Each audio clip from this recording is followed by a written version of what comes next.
इनमें है वो बात, एक्टिंग के जज्बात, most iconic romantic hero, doctor, chef, lawyer, cop, acting में ही कैन नेवर स्टॉप।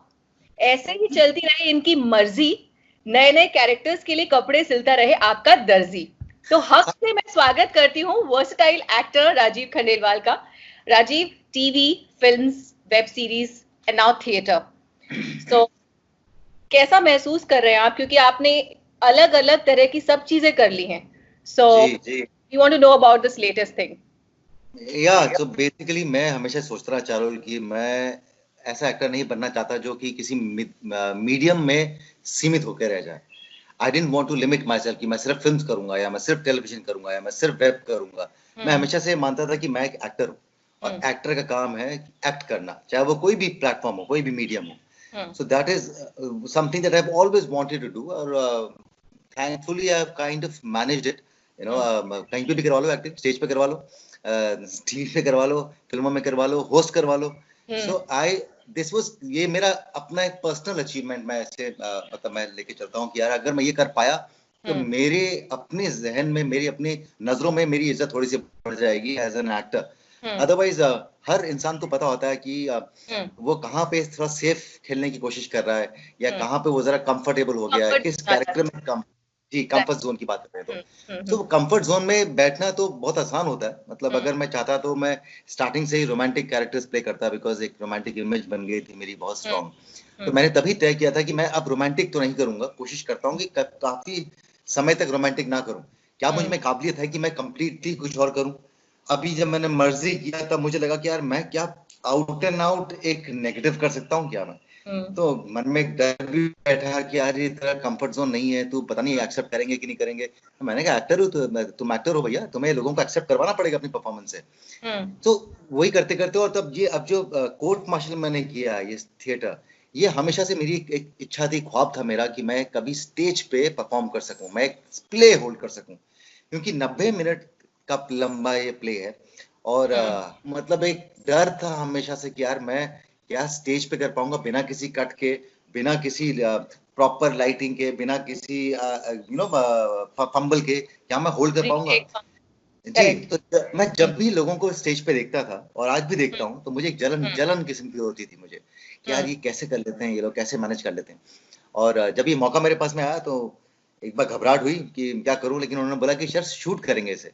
तो थोड़ा सा मैंने कहा चलिए, ये मतलब ये 100% इसे मैं प्ले थिएटर परफॉर्मेंस नहीं कहूंगा क्योंकि ये शूट किया गया है। तो इसमें 3 कट्स थे, 30 मिनट्स के, 90 मिनट का लंबा प्ले है। तो 30 मिनट तक हमने परफॉर्म किया, फिर एक कट हुआ और फिर कैमरा एंगल चेंज किया गया, फिर वापस 30 मिनट शूट किया गया।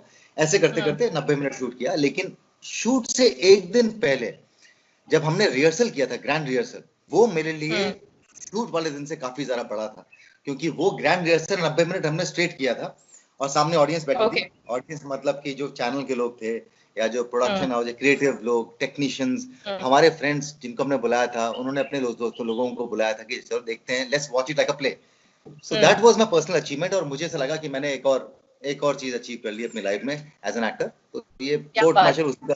जी, वेरी गुड, वेरी गुड। मैंने भी बचपन में काफी प्लेस किए हैं और मैं भी स्टेज पर काफी रही जब मैं छोटी थी, और अभी तक I am also facing camera every day. So I can truly understand कि थिएटर इज वेरी डिफिकल्ट। और एक इंसान की गलती से दोबारा से पूरा स्टार्ट होता है ना, वो जो सिलसिला होता है, वो कितना प्रॉब्लमेटिक होता है। वो आपने क्या फेस किया इस दौरान? मैंने एक चीज सीखी चारोल, इसमें ये सीखा मैंने कि आपको ना हर वक्त, हर पल, हर सेकंड आपको अवेयर रहना है जब आप परफॉर्म कर रहे हैं। क्योंकि कभी कभी गलतियां होती हैं और आपसे नहीं हुई तो किसी और से गलती हो गई, लेकिन उस गलती को आप कैसे छुपाओगे, कि कैसे ऑडियंस को पता ना चले, उसमें आप बैठे बैठे अपनी लाइन का इंतजार नहीं कर सकते कि अभी मेरा क्यों आएगा तब मैं हाँ तब मैं बोलूंगा। आपको अवेयर रहना है कि यार सामने वाले ने दे दिया आपको, हो सकता है कि वो वर्ड ना बोला हो आपको, लेकिन आपको समझना है, तो you have to be aware of it. आपने अगर कुछ बोल दिया और सामने वाले ने रिएक्ट नहीं किया तो आप रुक थोड़ी ना सकते हैं कि अरे यार इसने तो लाइन बोली नहीं। आपको वो सिचुएशन संभालनी है आपको, और संभालनी है ऐसे बारीकी से कि सामने वाले को समझ में आ जाए कि अरे उसने कुछ बोला नहीं और आपने कवर अप भी कर लिया, फिर वो लाइन आ जाती है आपके पास में। So it is a very alive thing, मतलब आप जी रहे होते हैं उस समय। तो that is something which I learned. बाकी एक्टिंग की जहां तक बात है, तो एक्टिंग तो जो मैं जितनी मेरे में समझ है मैंने उसी तरह से परफॉर्म किया। बहुत उम्दा परफॉर्म किया बाय द वे। मुझे अपने बाकी कामों पे इतना क्या कहूँ मैं, इतना गर्व नहीं होगा जितना मुझे इस काम पे गर्व है, क्योंकि ये मुझे मालूम है एक तो बहुत ही ऑनेस्ट है, क्योंकि ये स्ट्रेट अवे परफॉर्मेंस है जो कि लाइव परफॉर्मेंस थी।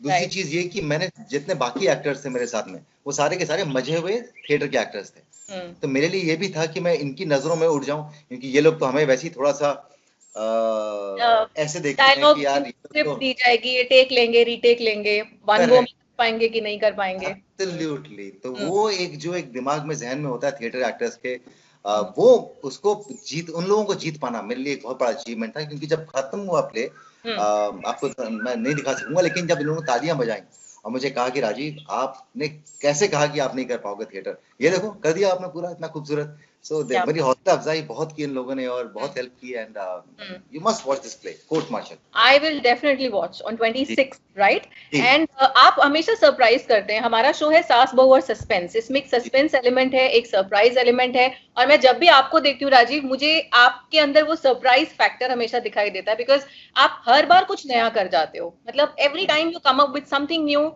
नेगेटिव शेड हो या रोमांटिक हीरो का किरदार हो, और now this is like theatre time, तो डेफिनेटली हम देखेंगे। अभी राजीव आप क्या कहेंगे, कोरोना का जो सच है वो देश के सामने आ रहा है, सच का सामना, मैंने यहाँ पर आप ही का वो यूज किया है जिसमें आपने यूज किया था। तो आप कैसे मैनेज कर रहे हैं अभी आपका टाइम, घर पे कैसे आप टाइम स्पेंड कर रहे हैं, क्या क्या चैलेंजेस आ रहे हैं आपको, क्योंकि आप एकदम एक्टिव रहे हैं, लाइफस्टाइल आपका बहुत ज्यादा एक्टिव रहा है, तो अभी how you are coping up? देखिए आप, मेरा इस समय भी चैनल बहुत ही एक्टिव है, क्योंकि मैं फॉर्चुनेटली मैं बॉम्बे में नहीं हूँ।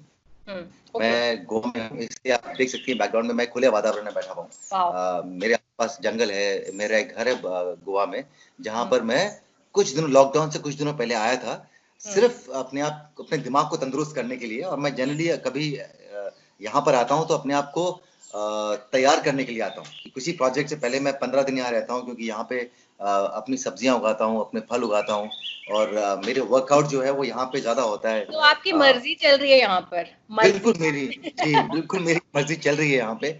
और मैं बहुत खुश हूँ कि मैं यहाँ पर आ गया था। ये सोच के नहीं आया था कि यहाँ पे मैं 1 महीना 1.5 महीना रहूंगा। यहाँ पे मैं आया था सोच के कि चलो 10 दिन के लिए मैं तैयार करूंगा अपने आप को। फिर मार्च एंड में मेरा शूट चालू होने वाला था, और फिर ये लॉकडाउन हो गया। तो मेरे लिए जो मेरी दिनचर्या है यहाँ पे, वो वही है जो मेरी आमतौर जिंदगी में होती है। मेरे लिए कुछ नया नहीं हो रहा है। मेरे दोस्त इनफैक्ट मुझे फोन करके ये बोल रहे हैं कि हम तेरी जिंदगी जी रहे हैं, जिस तरह से तू जिंदगी जीता है। क्योंकि मैं यही करता हूँ यहाँ पे, सुबह उठता हूँ, प्राणायाम करता हूँ, योगा करता हूँ, फिर अपनी सब्जियां खेत में चले जाता हूँ, थोड़ी खेती बाड़ी करता हूँ, गुड़ाई करता हूँ, खाद डालता हूँ, जो सब्जियां तैयार होती हैं वो लेके आता हूँ, और फिर उसके बाद खाना बनाते हैं, फिर वर्कआउट होता है, फिर स्विमिंग कर लेता हूँ थोड़ी देर के लिए, फिर वापस गार्डन में चले जाता हूँ, फिर कुछ लिख लेता हूँ, कभी कोई म्यूजिकल इंस्ट्रूमेंट बजा लेता हूँ। फिर उसके बाद दोपहर हो जाती है, फिर उसके बाद में कुछ पढ़ लेता हूँ या देख लेता हूँ। हम लोग देखते हैं, मैं और मंजरी मेरी वाइफ जो है, हम लोग बैठ के शोज वगैरह देखते हैं।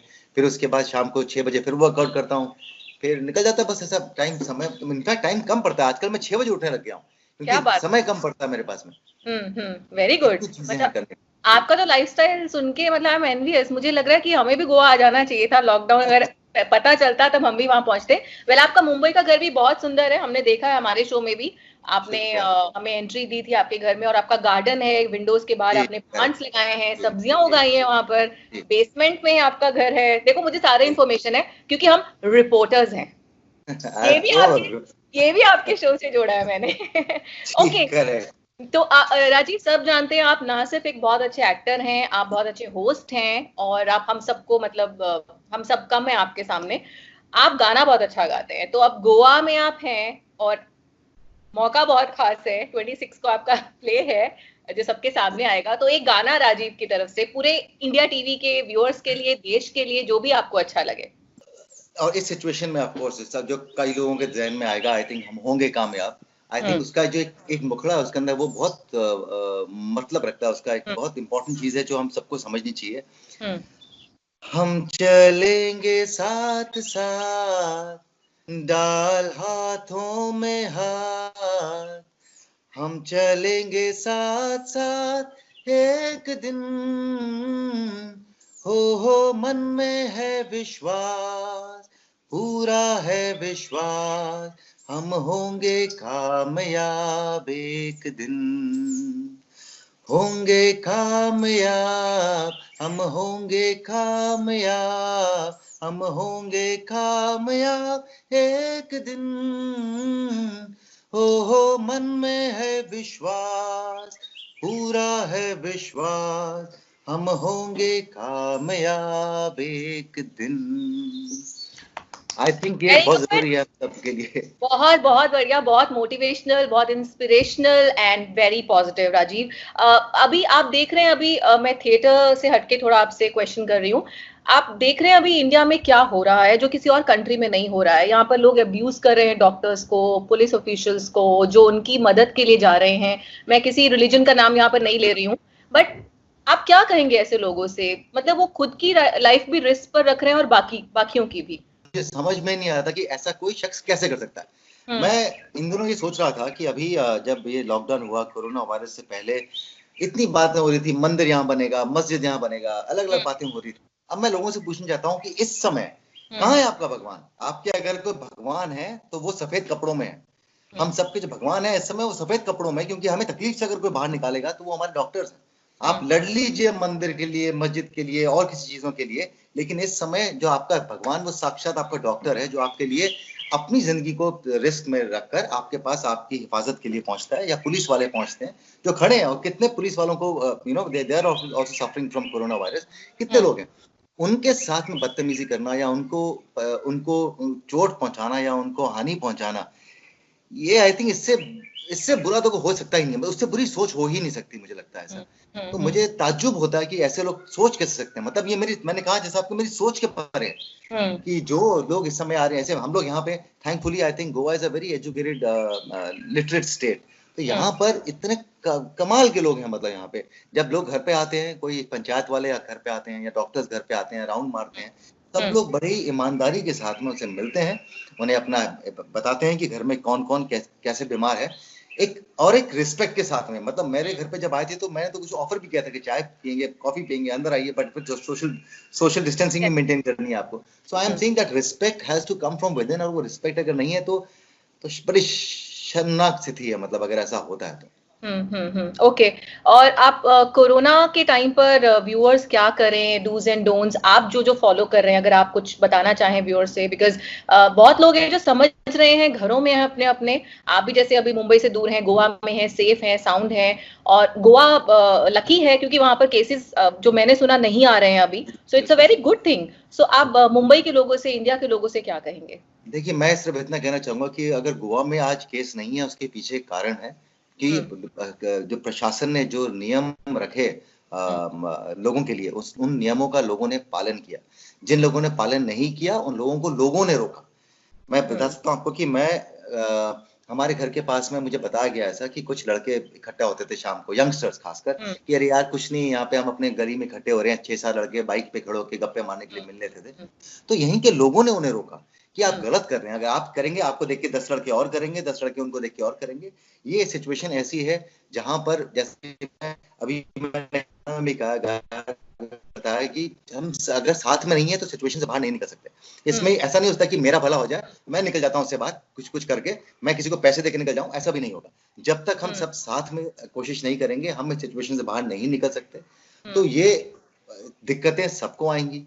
मुश्किलें सबकी बढ़ेंगी, लेकिन बहुत इंपॉर्टेंट है ये बात समझना कि मुश्किलें सबकी बढ़ेंगी, किसी हम्म। एक इकलौते इंसान की नहीं बढ़ेगी।